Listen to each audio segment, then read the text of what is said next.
Olá pessoal, boa tarde, sou o professor Rogério Basini, eu estou aqui com vocês na gravação de mais um vídeo aula, mais um bate-papo, mais um pouquinho de conhecimento com relação às ciências humanas.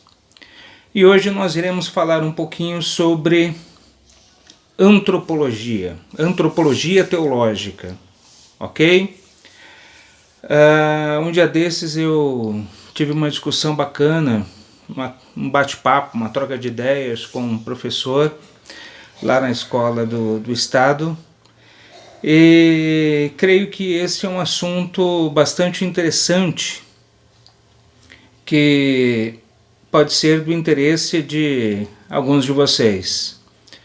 A maioria dos que me assistem são alunos ou ex-alunos das escolas públicas e das particulares por onde passei, e agradeço sempre a todos que me assistem, aos colegas professores também. É uma honra que vocês assistam os meus vídeos, e o meu abraço aí a todos vocês, a todos os meus amigos do Face e aqueles que me acompanham também no canal no YouTube. Então hoje o nosso assunto é antropologia teológica. E para falarmos de antropologia teológica, é necessário fazer uso de uma fonte muito importante e inesgotável, que é as Sagradas Escrituras, tá? O que vem a ser antropologia? Esta palavra ela tem a sua etimologia da língua grega. Etimologia vocês já sabem, os meus alunos já sabem o que significa, é algo que eu repito muito, né, em sala de aula. Etimologia é o estudo sobre a origem da palavra. Estuda de que língua que a palavra veio, como que ela é falada naquela língua e o que ela significa naquela língua. É para isso que esta ferramenta ela é utilizada na área do ensino para qualquer matéria escolar e qualquer disciplina universitária, ok? E no caso da palavra antropologia, que é uma ciência, tá?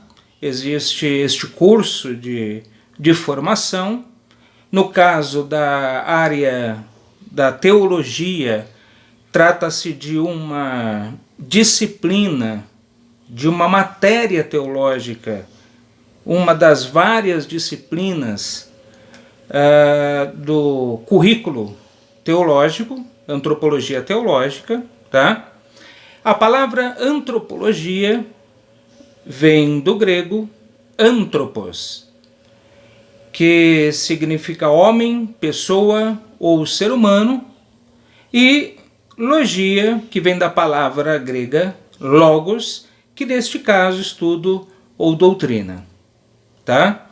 Logo é o estudo, né, sobre o homem, o ser humano. Neste caso da antropologia teológica, estuda o homem não especificamente psicofísico, mas o homem em relação a Deus e o que as Escrituras diz com relação a ele, tá? E hoje uma parte da antropologia teológica que nós iremos abordar é a tricotomia humana. É uma outra palavrinha também que tem a sua etimologia, a sua origem da língua grega. Trica significa três e tome, que significa corte, separação. Então, tricotomia acaba sendo a doutrina que estuda o homem, que defende que o homem ele é separado em três partes distintas: corpo, alma e espírito. Ok? Iremos abordar neste momento a primeira parte, aqui o primeiro texto das Sagradas Escrituras. Esse é um texto bastante conhecido entre os cristãos. Em Hebreus capítulo 4, e versículo 12, porque a palavra de Deus é viva e eficaz, penetrante como alguma espada de dois gumes, que corta até a divisão da alma e do espírito, entre juntas e medulas, e ela é apta para discernir os pensamentos e as intenções do coração. Então, ela é apta, né, para discernir as intenções do coração. Ela penetra entre juntas e medulas. Não existe juntas e medulas em coisas espirituais, na parte espiritual. Então, a teologia defende que o homem ele é separado, né? Ele é composto da parte material e da parte imaterial, que é a parte espiritual. Ok? Não só o cristianismo defende isso, mas muitas outras religiões que existem no mundo, tá? Defende que o homem ele é composto de uma parte material e de uma parte imaterial. No caso da tricotomia em antropologia teológica, a parte material é o corpo e a parte imaterial é a alma e o espírito, tá? Um outro texto de 1 Tessalonicenses, capítulo 5 e versículo 23, e o próprio Deus de paz vos santifique completamente, e o vosso espírito e alma e corpo sejam plenamente conservados irrepreensíveis para a vinda do nosso Senhor Jesus Cristo. Então veja bem, olha aqui as três partes sendo apresentadas por Paulo. Tanto na Igreja Católica quanto na Igreja Evangélica, né? Nessas duas ramificações aí do cristianismo. Veja bem, Paulo é uma figura muito importante tanto para os católicos quanto para os evangélicos. O apóstolo, chamado de o apóstolo de Cristo, e sem falar que dos 27 livros do Novo Testamento, 13 foi ele quem escreveu. Tá? E há quem diga, né, defendido isso no meio teológico, que Paulo foi o maior teólogo do Novo Testamento. Então aqui está o homem, corpo, alma e espírito. Então, o que seria aqui? O corpo é uma espécie de bainha da alma e do espírito. Tá? Bainha. Aquela parte de couro que protege a espada. E o interior da bainha, o que existe dentro, é a espada. Então, a alma e o espírito não tem como separar, cortar. Não existe um serrote para cortar, separar a alma do espírito. Elas estão, essas duas partes imateriais, espirituais, estão sempre junto, ok? O espírito, ele tem uma função e a alma uma outra função, embora sejam inseparáveis.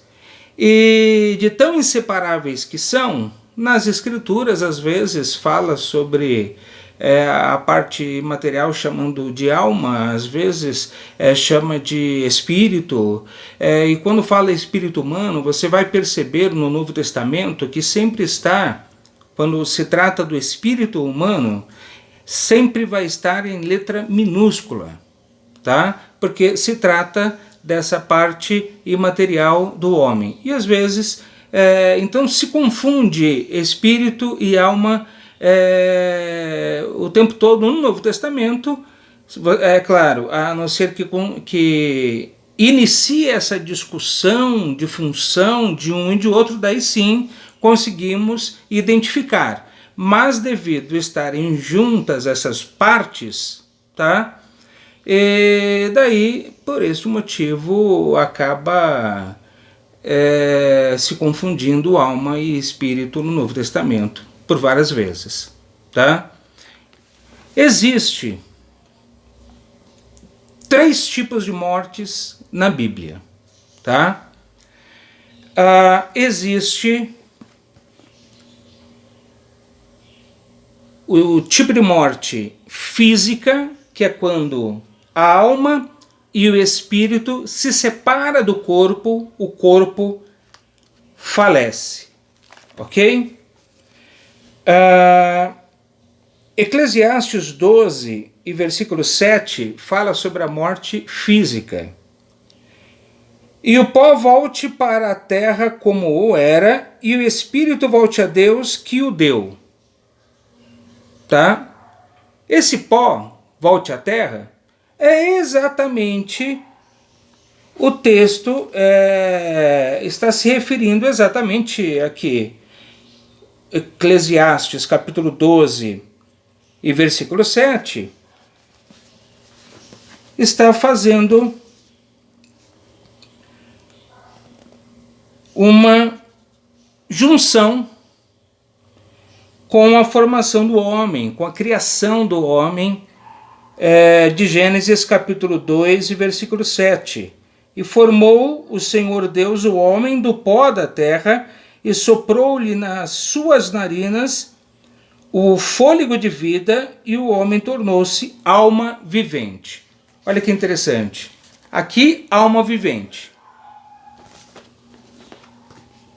E aqui, e o espírito volte a Deus que o deu. Olha aí, ó. Alma e espírito se confundindo na Bíblia, por se tratar da parte material do homem. Ok? Então, quando a alma e o espírito saem do corpo, o corpo falece. Tá? E essa alma e esse espírito é introduzido no mundo espiritual, num chamado estado intermediário. Esse estado intermediário pode ser o paraíso ou pode ser um local de tormento, o chamado inferno, que o Hades ou o Sheol, ok? Mas nós já falamos sobre isso em vídeos anteriores na matéria de escatologia. Não vou repetir, porque está lá, é só vocês assistirem. Mas vamos continuar aqui com esta questão do espírito e a alma agora. O espírito é aquela parte do homem que dá condições de ele ter contato com o sobrenatural, seja a religião que for. O espírito do homem, a parte espiritual, espírito, a parte material, espírito, é o que dá ao homem condições de sentir o sobrenatural, de sentir Deus, de orar a Deus, de ser tocado por Deus, de sentir a presença de Deus. Por isso que existe no meio do cristianismo forças de expressão, né? Aquele homem ele é muito espiritual. Aquela mulher ela é bastante espiritual, ou seja, ela tem essa sensibilidade, uma sensibilidade maior com relação a essa espiritualidade, ok? Agora, se tratando de alma, alma é você, é o nosso ego, é o nosso eu. A palavra alma, todas as vezes que na Bíblia aparecer a palavra alma, estará psique. Psique é alma em grego, tá? E a alma é a sede da razão e a sede do sentimento. Quando o texto bíblico diz que a alma que pecar, esta morrerá, está se referindo à morte espiritual. A separação do homem e Deus, o distanciamento entre o homem e Deus. A alma somos nós, é onde tem a nossa personalidade.